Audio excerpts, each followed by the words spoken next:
যে কালো ধোঁয়া উঠতেছে আপনারা দেখতে পাচ্ছেন। হ্যাঁ,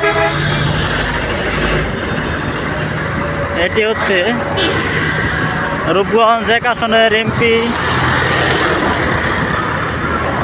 গোলাম দস্তগীর গাজী সাহেবের গাজী গ্রুপ গাজী টায়ার্স। এর মধ্যে আগুন লাগাই দেওয়া হয়েছে। কালকে গাজী গ্রেপ্তার হওয়ার পরে আগুন লাগাই দেওয়া হয়েছে। এখন পর্যন্ত আগুন নিবানো হয় না। দেখেন কি পরিমাণ আগুন জ্বলতেছে। গাড়ি ধোয়া উড়াইতেছি।